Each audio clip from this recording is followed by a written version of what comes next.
Morning, good afternoon, good evening, Fabulites, and welcome to another edition of Notes on the News. Not news, where I share with you things that might appear to be news.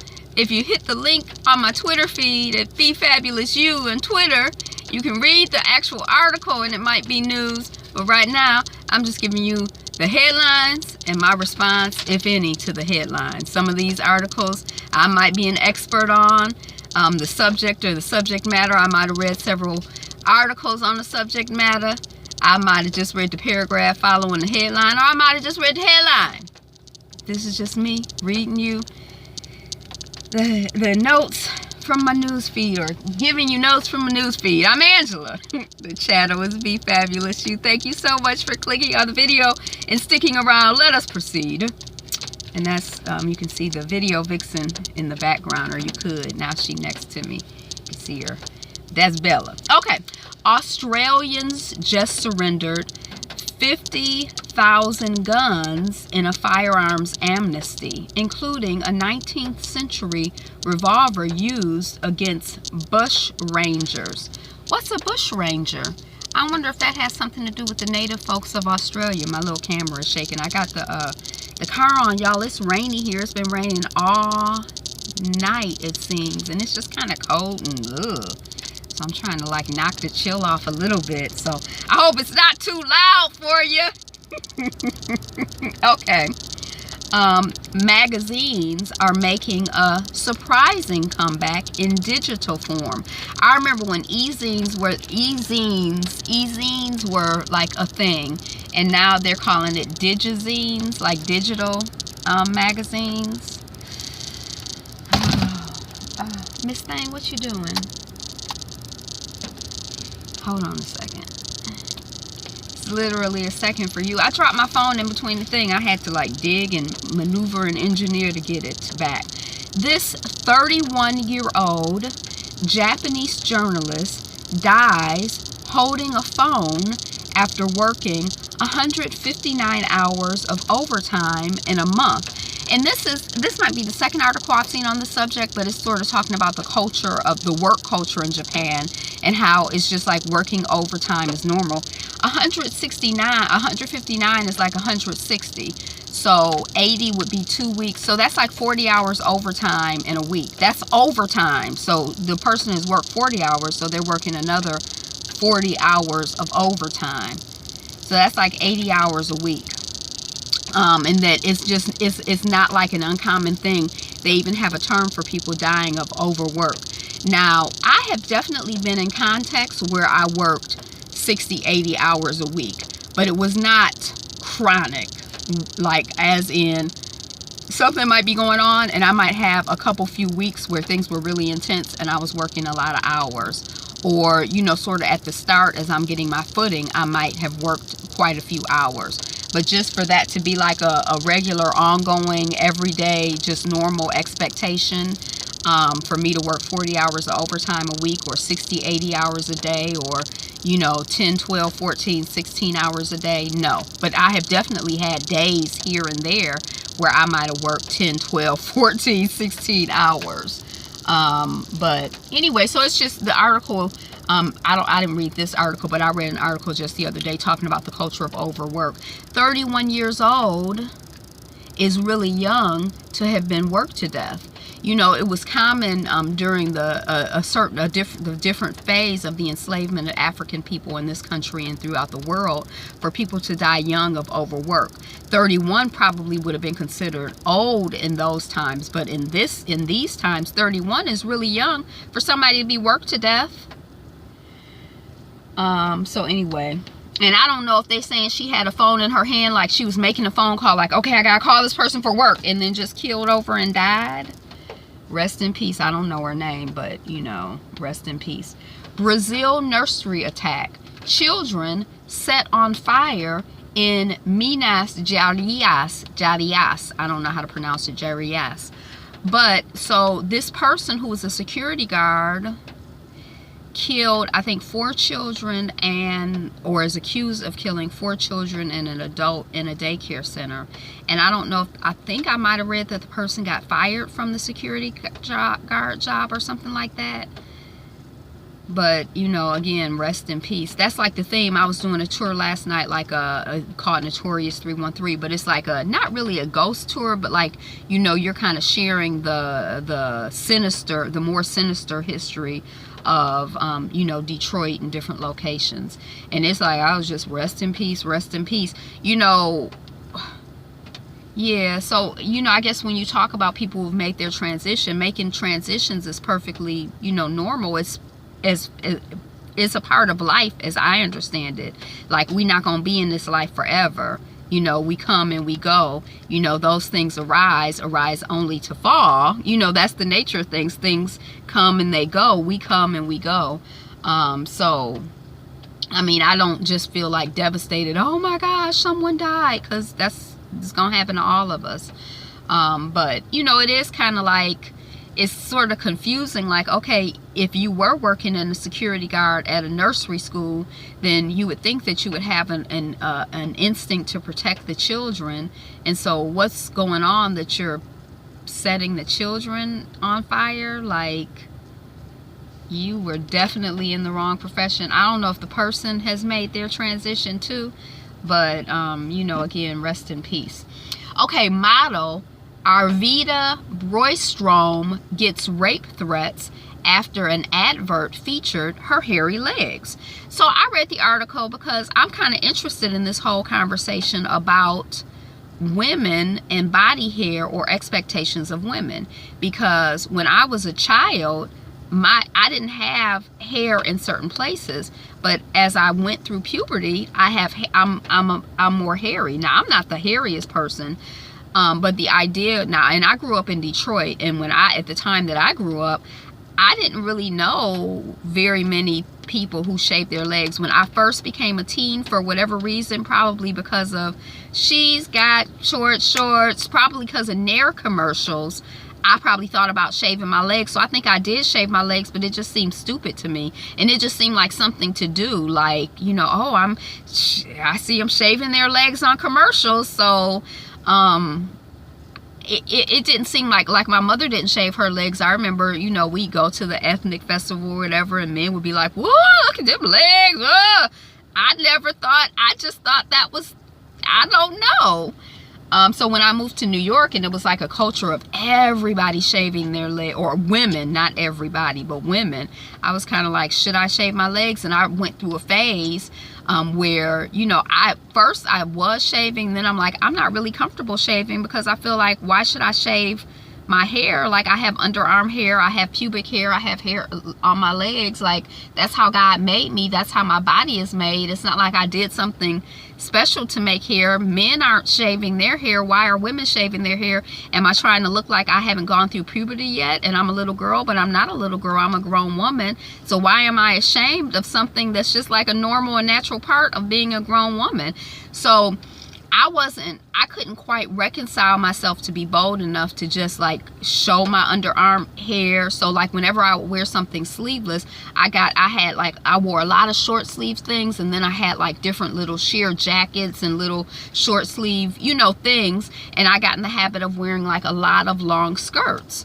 Because I guess I became self-conscious enough to not quite feel comfortable, and I guess I wasn't quite confident enough to just be like, hey, you know, because it seemed like it was such a cultural thing, and people were like, there was so much hostility directed toward, oh my God, she doesn't shave her legs, oh my God, she has hair underneath her arms. It was like it was some kind of crime, and so it was like, I reconciled it the best way that I could, and I lived with it the best way that I could. But anyway, so this model is a picture of her. It's an Adidas ad, and you can see her hair, and she has a lot more hair than I do. And also, I guess her hair is longer than mine, and because her skin is much lighter and her hair is darker, the contrast is much more graphic, and it's like it's obvious, like, oh, she got hair on her legs, but it doesn't seem like it's a sin or a crime. And she was, one of the things that she was saying in the article, I guess, and that's sort of her shtick, her area, she will show her underarm hair, and you know, she'll show, I think she had a picture on Instagram showing that she had cellulite, which again, is it a crime to be, you know, a normal woman? Like, I don't understand, or I do understand, but anyway, but she was saying, and she's a blonde, white, slim, attractive woman. She's like the only thing nonconformist about me for the most part in this particular picture, but in general is the hair on my legs or the hair under my arm. So I'm getting all of this, you know, harassment and hate up to rape threats on, you know, on advertisements and stuff, digital advertisements.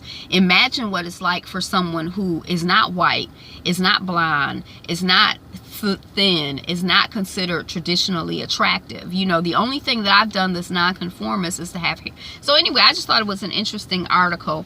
I have gotten back in the habit of throwing the links to my Twitter page in this in the comments when I get a chance to. So if you can't find my Twitter page easily, you can either watch for it in this piece, or you can go to one of the other notes on the news, not news, edition 4, 3, 2, 1, and find the link because it's up for the other ones. Okay, so bus crash at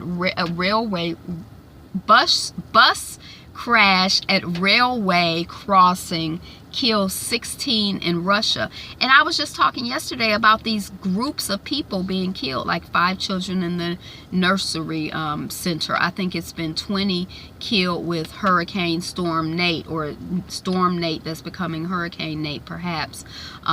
You know, 16 killed in Russia. So the bus stalled out on the railroad track. I guess the people were sleeping on the bus or whatever, and maybe the person who was driving didn't say, "Wake up, get off the bus." I'm not quite sure what happened, because it seemed like if the train is coming, even if the people are sleeping, you like, hurry up, get off the bus, it's a train coming, you know.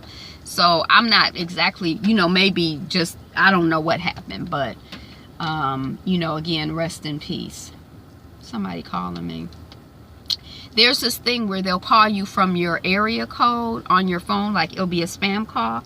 But you know, I don't have a Detroit area code, so I get all of these calls from the area code of my phone. But I'm like, ain't nobody call, you know, and they don't leave messages. It'd be some bull. I know it's a mess. Oh, Storm Nate, at least 22 dead in Costa Rica, Nicaragua, and Honduras. So that's what I was just talking about. Another group of people, souls, rest in peace in Russia, rest in peace in Central America. Leopard that shut down India's Suzuki factory is caught. So it's a leopard walking around the factory in one of the factories in India. A leopard. I saw a picture of it. It was like, wow, that's like actually a leopard, like a big cat just walking around the factory. I didn't read the article. I just looked at the pictures. I like to look at the pictures. Review. Powerful, too heavy for your pocket. That's the name of the piece. Brings early civil rights movement up close and personal. Oh, I think it's a play, and it's in New York. So if you're in New York, watch out for Too Heavy for Your Pocket, because it looks good. There's some like play incubator that they have for this theater. So they do like small, intimate 100-seat theater, and I guess a lot of things have come out of it that have gone on to become, you know, something. That's kind of when I stopped reading the article. They were like, it's been a breeding ground for great theater, like, and then I got distracted and started doing something else. So I don't know who's come out of it, but Too Heavy for Your Pocket brings early civil rights movement up close and personal. Conservatives and liberals love wildly different TV shows. Here are the top series across the political spectrum. I don't know what they are. I just thought it was interesting, because I imagine, you know, the stuff that I like to watch on TV is probably different from, yeah, I could see how that would, you know, that would make sense. Japanese lottery winners get collectible manhole covers. I had read this thing a couple weeks ago about these people who go around and they put, you know, like if you're a printer and you put like the paint, the dye or whatever on something, and so they were putting this biodegradable dye or whatever on manhole covers and other interesting things in the city, and then they were making prints of t-shirts from, you know, that. So ever since I read that article, when I walk down the street, I'm always looking at manhole covers like, ooh, that would make a cool t-shirt. Ooh, that's interesting. Oh, okay, I don't know if that would work. I haven't tried it, but that's kind of caught my attention. So these people are collecting manhole covers. I don't know. That's why it caught my attention. As gerrymandering and voter suppression spread, how do the people regain control over their elections? Have we ever had control over our elections? It's like a swing, a back and forth and back and forth and back and forth. And, you know, the labor movement, you know, you make some steps forward and then you make steps back. And when you look, the impression that I have is when you look over the sweep of history, the scope of history, that progressive things like children not working or working 40 hours a week 40 hours a week only, or having the weekends off, or having paid holiday leave, is like a relatively small piece of the history that in general people have been enslaved. And just like we were talking about in Japan, people being worked to death, you know, you think you're voluntarily doing it or whatever, it's just a cultural thing, you know, but have we ever, you know, have we ever really had societies where all of the people or many of the people have a voice and have an opportunity to contribute, and where the society is designed to support the people? Because I think for the most part, societies, maybe this is like a negative thought, but the impression that I have is that many societies have been designed for the few. You know, and have run and supported the accumulation of wealth by the few, the accumulation of power by the few.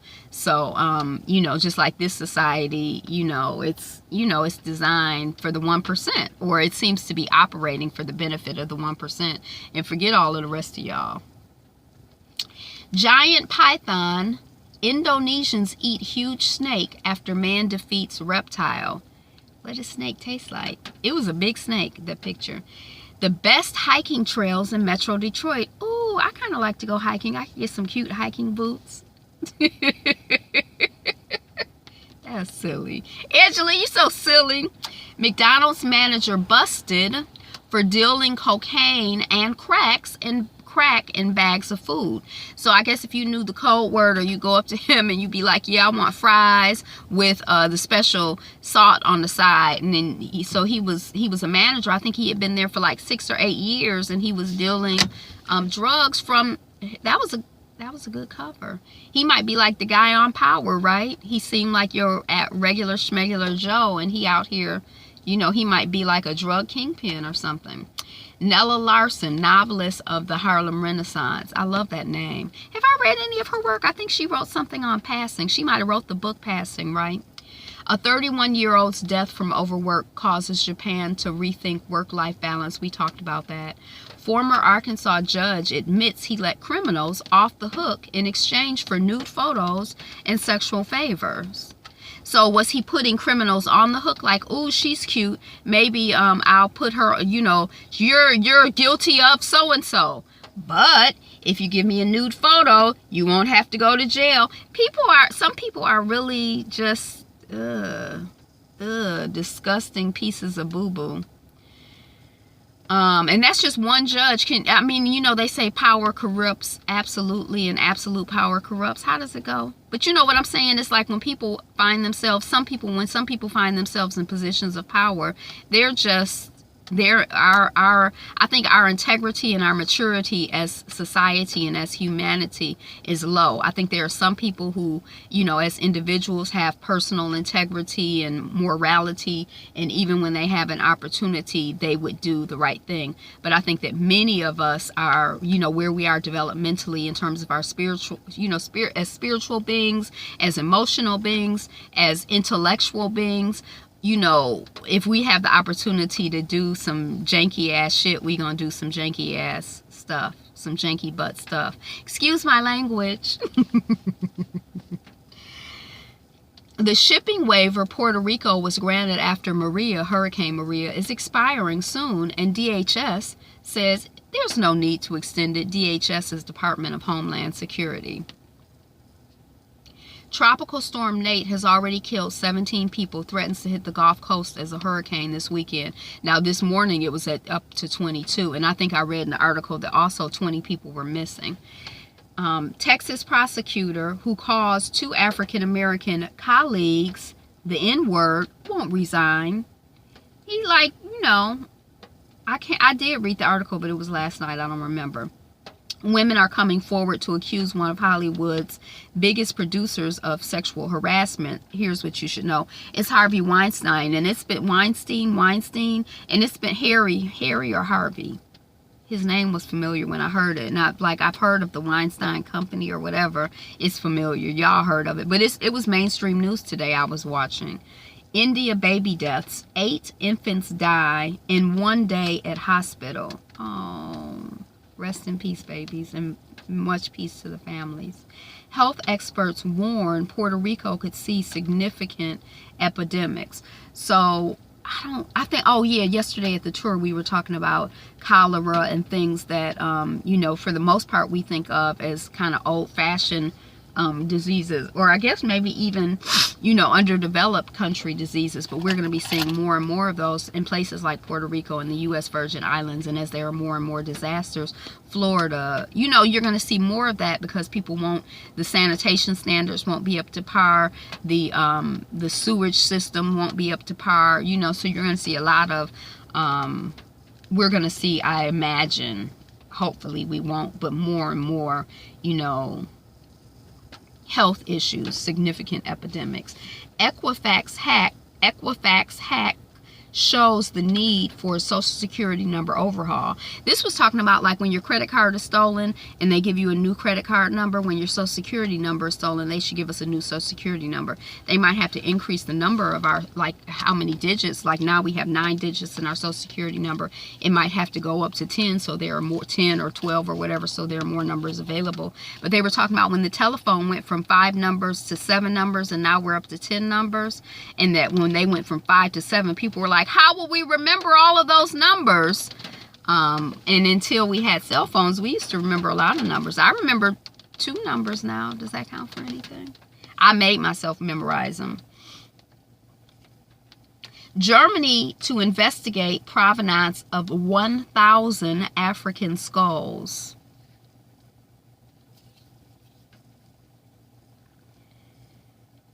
The trolls target, that's talking about like people, one journalist was doing some investigating and had reported some stuff about Russia, and then she started getting followed by a whole bunch of trolls. Like in 1 day she got 1,000 new followers, and you know, they've like attacked, like, or she's been attacked, like her personal information. I think they call it boxing, when your personal information is exposed and released, and false stories have been published on her and all of this other stuff.